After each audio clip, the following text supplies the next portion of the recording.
Everybody, this is Jacob Viral.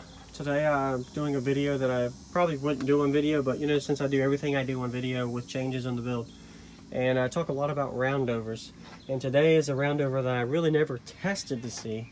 It's not going to be official, but what I mean by this is I have a roundover here that I normally put on top of the box in this location, and I'm curious to see if I actually do gain anything with this. So I'm going to be testing this to kind of see if this actually does give me something. So first off, I want to say thanks for always watching, and stay tuned for more videos on build updates.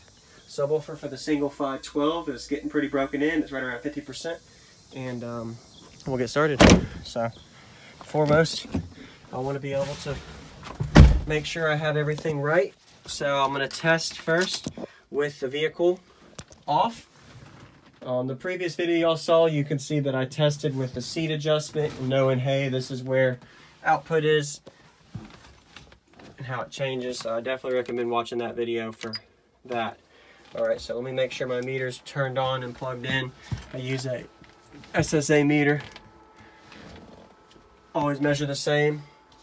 So what I'm going to do is find out kind of where it is before and after adding it. I really think I do gain on it, but I don't really know if I actually gain around over there, because sometimes the height of your box, if you're an OWL build talking here, you don't really know the height of your box and how much it affects output, because if your box is, say, 5 or 6 inches higher than somebody else's, or you were to take a couple of inches off of it, you might actually gain a little bit just because of the height of your box. And that's kind of what I'm curious of here, is if I block that 2 inches of height on where the pressure roundover goes, does that actually affect output on that? So that was kind of what I was curious with this video. So we'll find out real quick.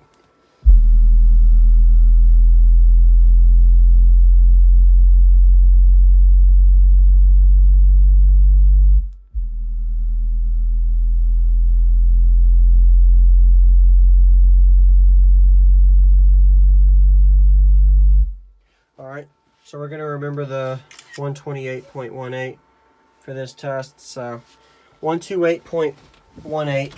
all right, so what I got to do, yeah, my door's pretty solid for my wall build I used to have.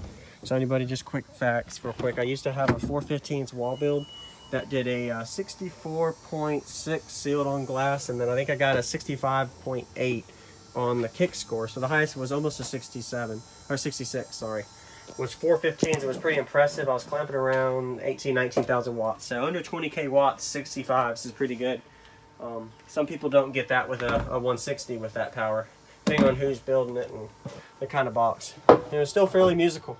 Depending on how the doors and windows are, I could play like 18 to around 55 hertz.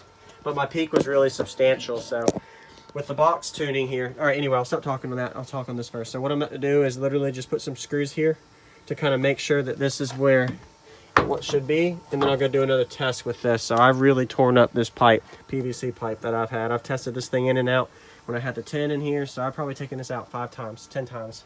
But nothing wrong with that. I can always replace it. So but anyway, back to it. So I'll just set my phone here while I talk for a minute. But yeah, when I had the 415s build, I was doing like musical response based too. I don't want to just be really peaky and not have any kind of musical bandwidth. So that's the same goes for this build. So if this box isn't having some kind of musical range, then I'm not happy with it. So it does look like a burnt box by some people looking at it with how big the port is for the cone area. It is to an extent, but I still can play musically probably 28, 30 hertz up to around 50, 55 hertz.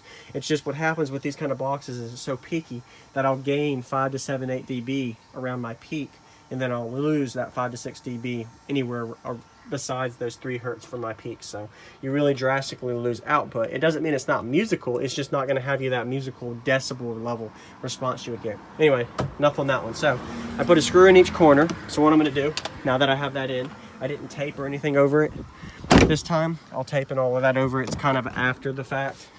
It's more of just the initial test to see, hey, does it really affect anything? So I remember it was a 28.18.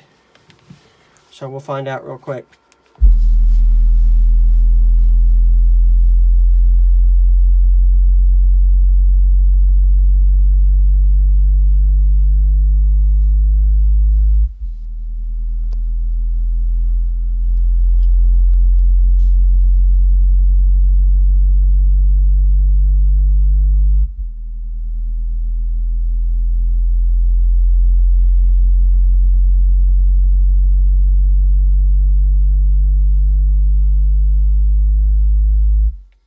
33.13. So there isn't any kind of promising answer to it where I actually gain or lose.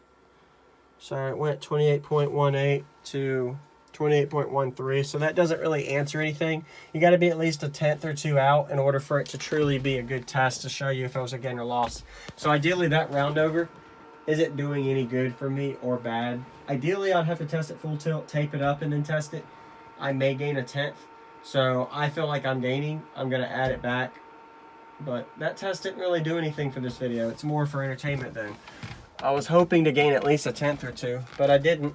So now I need to go in and tape all around it, screw it in tighter, and make sure everything's sealed and no air is trapped in it, and then we'll kind of find out if it really does officially. So if it's not in here on another video, then you know I lost, but otherwise it's just going to stay in here. It kind of gives you a little bit of a different design aspect to the box when you have that sound wave that travels around that box there. But I could be losing a tenth too.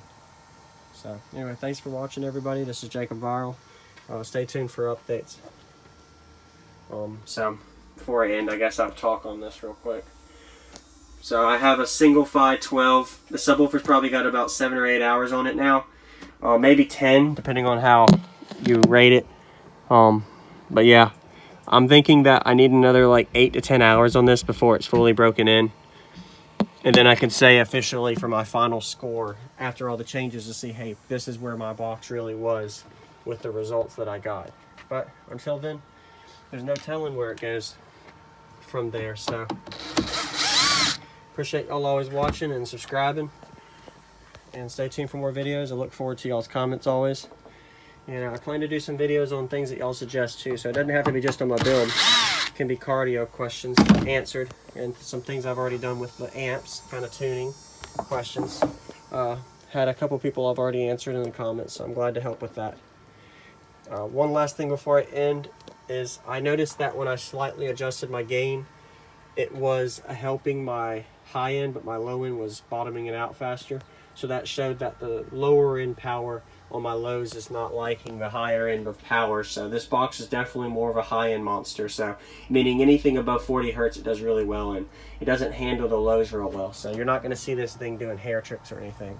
But nothing wrong with that. It'll still play 28 to 30 hertz, but it ain't going to be that response when you do hair tricks. So I'll see you on the next one.